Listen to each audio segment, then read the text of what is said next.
body, soul and spirit. Explanation.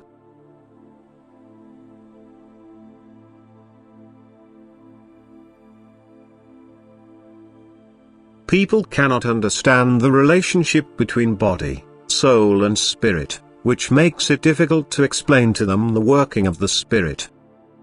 The spirit is in opposition to the body, whereas the soul finds itself between both, thus it effectively has to side with either the body or the spirit, but it can never pay attention to both. In the beginning of embodiment as a human being, the soul is totally attached to the body. Hence it endeavors to fulfill the body's every desire, that is to say thought, feeling and will. The human soul are wholly focused on the body which, still consisting of matter itself, also seeks to unite with matter.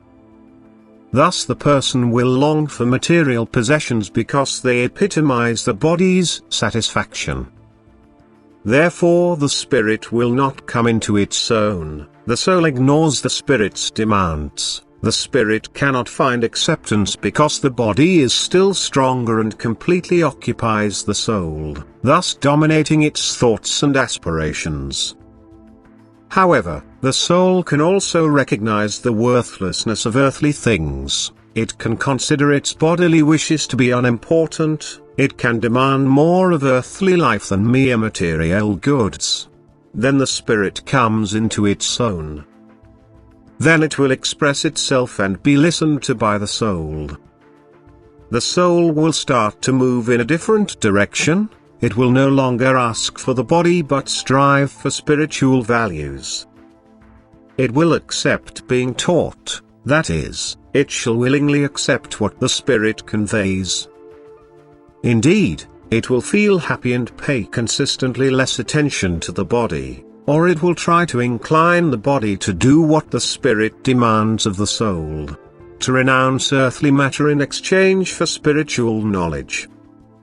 Now the spirit will be victorious over the body. Both spirit and body try to win the soul for themselves.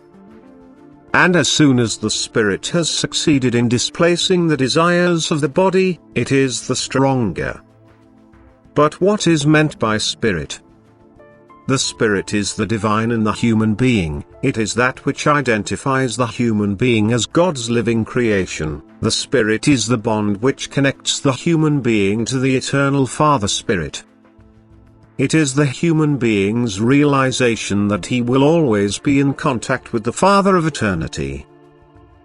The human being only recognizes himself as God's living creation when the spirit becomes active. Until then he will merely be conscious of himself as a living being who wants whatever life has to offer. But once the human being recognizes himself, the world will no longer mean anything to him. Then he will search for higher values. Then his thoughts will be directed towards the spiritual kingdom. Then he will try to make contact with the one who gave him life. Then his thoughts will be right and his wishes and actions in accordance with divine will. Then the Spirit of God will be working within the person. The soul subsequently will give itself to the Spirit to be guided and taught so that body, soul and spirit unite at last and seek unity with God, because the human being's spirit constantly strives towards the Father Spirit to whom he is, and remains, inseparably joined for eternity. Amen.